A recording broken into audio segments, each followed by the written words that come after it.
Bonsoir à tous, bienvenue sur D8 dans Voyage au bout de la nuit, notre rendez-vous avec la littérature française ou étrangère. Et ce soir, nous avons rendez-vous avec George Sand pour son roman Mauprat. Alors, quelques mots rapides sur George Sand avant de recommencer la lecture. Donc, George Sand, c'est le pseudonyme de Amantine Aurore Lucille Dupin, qui était baronne de Dudevant et qui était romancière, auteure dramatique, critique littéraire française et journaliste. Elle est née en 1804 et morte en 1876. Elle a écrit de nombreux romans, qu'elle a écrit plus de 70 romans, dont 50 volumes d'œuvres diverses, dont des nouvelles, des contes, des pièces, et aussi des pièces de théâtre, bien sûr, et aussi des textes politiques. Alors, elle a des thèmes favoris comme la passion, la défense des femmes, de la condition des femmes, et aussi elle lutte contre les préjugés d'une société trop conservatrice. Elle a notamment aussi été très remarquée et différenciée par sa personnalité car, comme vous le savez, ou comme vous pouvez le savoir, elle a eu une vie amoureuse agitée et elle a aussi eu une personnalité très différente car elle a eu une tenue vestimentaire masculine très rapidement pour se démarquer et elle a emprunté donc un nom masculin, George Sand, un pseudonyme masculin, pour écrire ses romans qu'elle a adoptés dès 1829. Voilà, donc c'est avec Mauprat, un de ces romans que nous allons passer la soirée, qui a été publié en 1837 et qui retrace une histoire de famille, une histoire d'amour et qui traite donc aussi de l'éducation et qui est aussi une fable philosophique et un manifeste féminin qui se passe dans le Berry, qui est une région chère à George Sand. Voilà, donc avant de commencer la lecture, que je vais reprendre à la page 103, je vous invite à réagir sur les réseaux sociaux avec le hashtag VBN. N'oubliez pas que vous pouvez toujours réagir sur les réseaux sociaux en utilisant ce hashtag.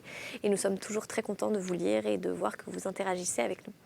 Voilà, donc je reprends la lecture et je vous souhaite une très bonne soirée.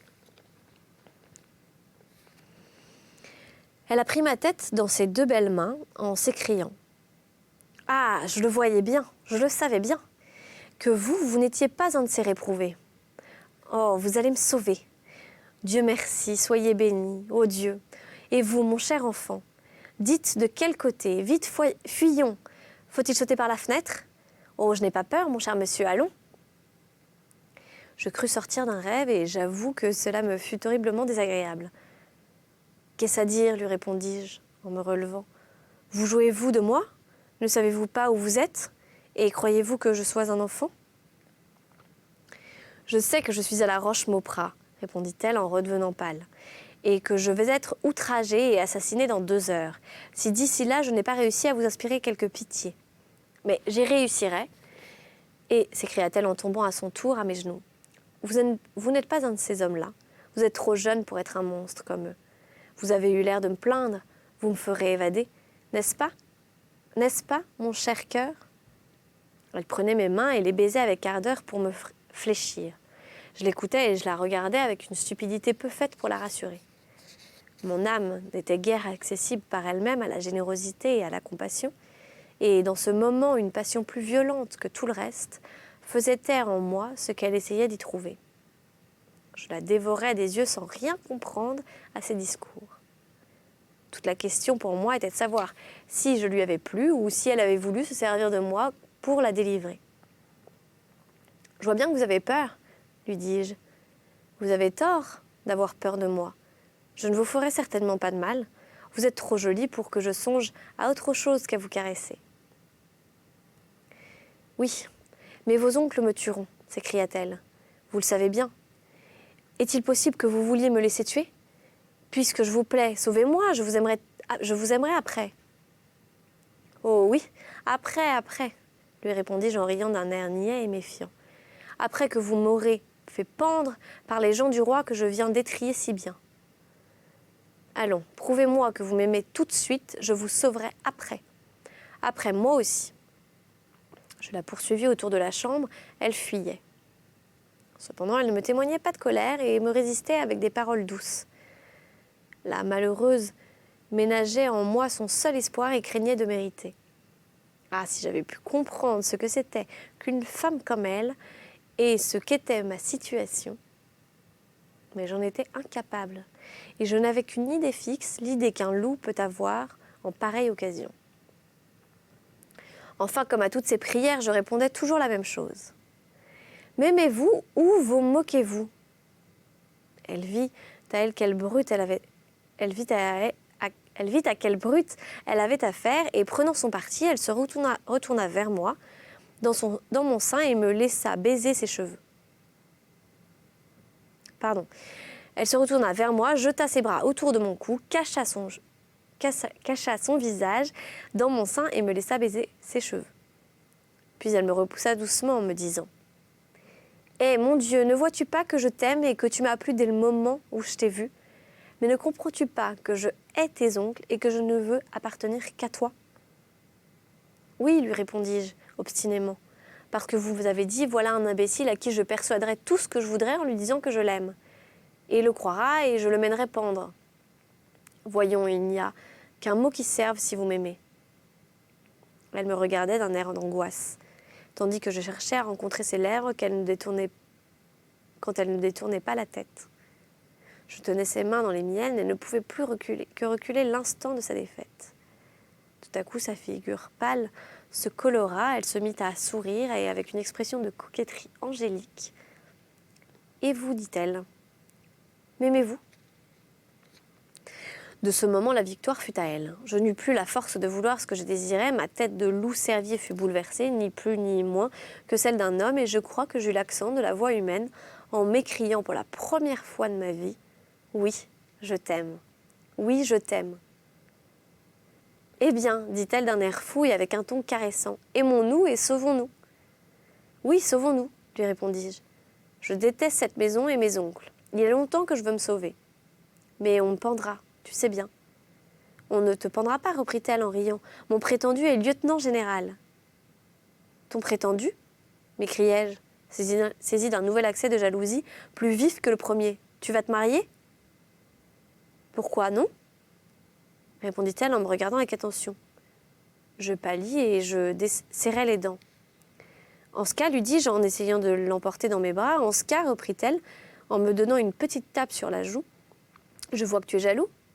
Mais c'est un singulier jaloux que celui qui veut posséder sa maîtresse à 10 heures pour la céder à minuit à 8 hommes ivres qui la lui rendront demain aussi sale que la boue des chemins. « Ah, tu as raison, m'écriai-je, va-t'en, va-t'en, je te défendrai jusqu'à la dernière goutte de mon sang, mais je succomberai sous le nombre et je périrai avec la pensée que tu leur restes. Quelle horreur! Tu m'y fais penser, me voilà triste. Allons, pars. »« oh oui, mon ange !» s'écria-t-elle en m'embrassant sur les joues avec effusion. Cette caresse, la première qu'une femme m'eût faite depuis mon enfance, me rappela, je ne sais comment ni pourquoi, le dernier baiser de ma mère. Et au lieu de plaisir, elle me causa une tristesse profonde. Je me sentis les yeux pleins de larmes. Ma suppliante s'en aperçut et baisa mes larmes en répétant toujours « Sauve-moi, sauve-moi !»« Et ton mariage ?» lui dis-je. « Oh, écoute, jure-moi que tu ne te maries pas avant que je meure. Ce ne sera pas long, car mes oncles font bonne justice et courte justice, comme ils disent. »« Est-ce que tu ne vas pas me suivre ?» reprit-elle. « Te suivre ? Non, pendu là-bas pour avoir fait le métier de bandit, pendu ici pour t'avoir fait évader, ce sera toujours bien la même chose, et du moins, je n'aurai pas la honte de passer pour un délateur et d'être pendu en place publique. »« Je ne te laisserai pas ici, s'écria-t-elle. Dussé-je y mourir. Viens avec moi, tu ne risques rien, croisant ma parole. Je réponds de toi devant Dieu. Tue-moi si je mens. Mais partons vite. Mon Dieu, je les entends chanter, ils viennent. Ah, si tu ne veux pas me défendre, tue-moi tout de suite. » Elle se jeta dans mes bras. L'amour et la jalousie gagnaient de plus en plus en moi. J'eus en effet l'idée de la tuer et j'eus la main sur mon couteau de chasse tout le temps que j'entendis du bruit et des voix dans le voisinage de la salle. C'étaient des cris de victoire. Je maudis le ciel de ne l'avoir pas donné à nos ennemis. Je pressai Edmé sur ma poitrine et nous restâmes immobiles dans les bras l'un de l'autre jusqu'à ce qu'un nouveau coup de fusil annonça que le combat recommençait. Alors je la serrai avec passion sur mon cœur. « Tu me rappelles, lui dis-je, une pauvre tourterelle qui étant poursuivie par le Milan, vint un jour se jeter dans ma veste et se cacher jusque dans mon sein. Et tu ne l'as pas livrée au Milan, n'est-ce pas ? reprit Edmé. Non, de par tous les diables, pas plus que je ne te livrerai toi, le plus joli des oiseaux des bois, à ces méchants oiseaux de nuit qui te menacent. » « Mais comment fuirons-nous » dit-elle en écoutant avec terreur la fusillade. « Aisément, lui dis-je, suis-moi. » Je pris un flambeau et, levant une trappe, je la fis descendre avec moi dans la cave. De là, nous gagnâmes un souterrain creusé dans le roc qui servit autrefois à risquer un grand moyen de défense quand la garnison était plus considérable. On sortait dans la campagne par une extrémité opposée à la herse et on tombait sur les derrières des assiégeants qui se trouvaient pris entre deux feux. Mais il y avait longtemps que la garnison de la Roche-Maupradt ne pouvait plus se diviser en deux corps. Et d'ailleurs, durant la nuit, il y aurait eu folie à se risquer hors de l'enceinte. Nous arrivâmes dans son encombre, à la sortie du souterrain, mais au dernier moment, je fus saisie d'un accès de fureur. Je jetai ma torche par terre et m'appuyant contre la porte. « Tu ne sortiras pas d'ici, » dis-je à la tremblante ennemie, « sans être à moi. » Nous étions dans les ténèbres, le bruit du combat ne venait plus jusqu'à nous. Avant qu'on vînt nous surprendre en ce lieu, nous avions 1000 fois le temps d'échapper. Tout m'enhardissait. Edmée ne dépendait plus que de mon caprice. Quand elle vit que les séductions de sa beauté ne pouvaient plus agir sur moi pour me porter à l'enthousiasme, elle cessa de m'implorer et fit quelques pas en arrière, dans l'obscurité. « Ouvre la porte, me dit-elle, et sors le premier ou je me tue. Car j'ai pris ton couteau de chasse au moment où tu l'oubliais sur le bord de la trappe. Et pour retourner chez tes oncles, tu seras obligé de marcher dans mon sang. » L'énergie de sa voix m'effraya. « Rendez ce couteau, lui dis-je. Ou tout risque, je vous l'ôte de force. Ou à tout risque, je vous l'ôte de force. »« Crois-tu que j'ai peur de mourir ?» dit-elle. Avec calme. Si j'avais tenu ce couteau là-bas, je ne me serais pas humiliée devant toi. »« Eh bien, malheur !» m'écriai-je. « Vous me trompez, vous ne m'aimez pas. Partez, je vous méprise, je ne vous suivrai pas. » En même temps, j'ouvris la porte. « Je ne veux pas partir sans vous, dit-elle. Et vous, vous ne voulez pas que nous partions sans que je sois déshonorée. Lequel de nous est le plus généreux ?»« Vous êtes folle, lui dis-je. Vous m'avez menti et vous ne savez que faire pour me rendre imbécile. Mais vous ne sortirez pas d'ici sans jurer que votre mariage avec le lieutenant général et avec tout autre ne se fera pas avant que vous ayez été ma maîtresse. »« Votre maîtresse ?» dit-elle. « Y pensez-vous ?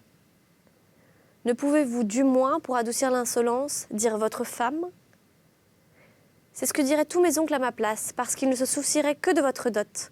Moi, je n'ai envie de rien d'autre que de votre beauté. Jurez que vous serez à moi d'abord, et après, vous serez libre. Je le jure. Si je me sens trop jaloux pour le souffrir, un homme n'a qu'une parole, je me ferai sauter la cervelle. »« Je jure, dit Edmée, de n'être à personne avant d'être à vous. »« Ce n'est pas cela, jurer d'être à moi avant d'être à qui que ce soit. »« C'est la même chose, répondit-elle. Je le jure. Sur l'Évangile, sur le nom du Christ, sur le salut de votre âme, sur le cercueil de votre mère. Sur l'Évangile, sur le nom du Christ, sur le salut de mon âme, sur le cercueil de ma mère. C'est bon. Un instant, reprit-elle. Vous allez jurer que ma promesse et son exécution resteront un secret entre nous, que mon père ne le saura jamais, ni personne qui puisse le lui dire. Ni qui que ce soit au monde, qu'ai-je besoin qu'on le sache, pourvu que cela soit. Elle me fit répéter la formule du serment et nous nous élançâmes dehors, les mains unies, en signe de foi mutuelle. Là, notre fuite devenait périlleuse. Edmée craignait presque autant les assiégeants que les assiégés. Nous eûmes le bonheur de n'en rencontrer aucun, mais il n'était pas facile d'aller vite. Le temps était si sombre que nous nous heurtions contre tous les arbres et la terre si glissante que nous ne pouvions nous soutenir. Un bruit inattendu nous fit tressaillir, mais aussitôt, au son des chaînes qu'il traînait aux pieds, je reconnus le cheval de mon grand-père, animal extraordinairement vieux, mais toujours vigoureux et ardent. C'était le même qui m'avait amené 10 ans auparavant à la Roche-Maupradt. Il n'avait qu'une corde autour du cou pour toute bride. Je la lui passais dans la bouche avec un nœud coulant. Je jetais ma veste sur sa croupe. J'y plaçais ma fugitive. Je détachais les entraves. Je sautais sur l'animal. Et le talonnant avec fureur, je lui fis prendre le galop à tout hasard. Heureusement pour moi, heureusement pour nous, qu'il connaissait les chemins mieux que moi et n'avait pas besoin d'y voir pour en suivre les détours sans se heurter aux arbres. Cependant, il glissait souvent et pour se retenir, il nous donnait des secousses qui nous eussent 1000 fois désarçonnés, équipés comme nous l'étions, si nous eussions été entre la vie et la mort. Dans de semblables situations, les entreprises désespérées sont les meilleures et Dieu protège ceux que les hommes poursuivent. Nous semblions n'avoir plus rien à craindre, lorsque tout à coup le cheval heurta une souche, son pied se prit dans une racine à fleur de terre et il s'abattit. Avant que nous fussions relevés, il avait pris la fuite dans les ténèbres et j'entendais ses pas rapides s'éloigner de plus en plus. J'avais reçu Edmé dans mes bras, elle n'eut aucun mal, mais je pris une entorse si grave qu'il me fut impossible de faire un pas. Edmé crut que j'avais la jambe cassée. Je le croyais un peu moi-même, tant je souffrais, mais je ne pensais bientôt plus ni à la souffrance, ni à l'inquiétude. La tendre sollicitude que me témoignait Edmé me fut tout oubliée. En vain, je la pressais de continuer sa route sans moi. Elle pouvait maintenant s'échapper. Nous avions fait beaucoup de chemin. Le jour ne tarderait pas à paraître. Elle trouvait des habitations et partout on la protégerait contre les maupras. « Je ne te quitterai pas, répondit-elle avec obstination. Tu t'es dévoué à moi, je me dévoue à toi de même. Nous nous sauverons tous deux ou nous mourrons ensemble. » « Je ne me trompe pas, m'écriai-je, c'est une lumière que j'aperçois entre ces branches. Il y a là une habitation. Edmé, allez-y frapper. Vous m'y laisserez sans inquiétude et vous trouverez un guide pour vous conduire chez vous. Quoi qu'il arrive, je ne vous quitterai pas, dit-elle. Mais je vais voir si l'on peut vous secourir. Non, lui dis-je, je ne vous laisserai pas frapper seul à cette porte. Cette lumière au milieu de la nuit, dans une maison située au fond des bois, peut cacher quelques embûches. Je me traînai jusqu'à la porte. Elle était froide comme du métal, les murs étaient couverts de lierre. « Qui est là ?» cria-t-on du dedans avant que nous eussions frappé. « Nous sommes sauvés !» s'écria Edmé, « c'est la voix de Patience !»« Nous sommes perdus !» lui dis-je. « Nous sommes ennemis mortels, lui et moi. »« Ne craignez rien, dit-elle. Suivez-moi, c'est Dieu qui nous amène ici. »« Oui, c'est Dieu qui t'amène ici, fille du ciel, étoile du matin, » dit Patience, en ouvrant la porte, « et quiconque te suit soit le bienvenu à la tour Gazeau. » Nous pénétrâmes sous une voûte surbaissée au milieu de laquelle pendait une lampe de fer. À la clarté de ce luminaire lugubre et des maigres broussailles qui flambaient dans l'âtre, nous vîmes avec surprise que la tour Gazeau était honorée d'une compagnie inusitée. D'un côté, la figure pâle et grave d'un homme en habit ecclésiastique recevait le reflet de la flamme. De l'autre côté, un chapeau à grands bords ombrageait un cône olivâtre terminé par une maigre barbe, et le mur recevait la silhouette d'un nez tellement effilé qu'il n'y avait rien au monde qui pût lui être comparé, si ce n'est une longue rapière posée en travers sur les genoux du personnage. Et la face d'un petit chien qu'on eût prise à sa forme pointue pour celle d'un rat gigantesque. Si bien qu'il régnait une harmonie mystérieuse entre ces trois pointes acérées, le nez de Don Marcasse, le museau de son chien et la lame de son épée. Il se leva lentement et porta la main à son chapeau. Ainsi fit le curé janséniste. Le chien allongea la tête entre les jambes de son maître et, muet, comme lui, montra les dents et coucha les oreilles sans aboyer. « Chut, blaireau !» lui dit Marcasse. Et voilà, c'est ainsi que s'achève notre lecture pour ce soir ensemble. J'espère que vous avez apprécié Mauprat, le roman de George Sand. Et quant à moi, je vous souhaite une très bonne fin de soirée.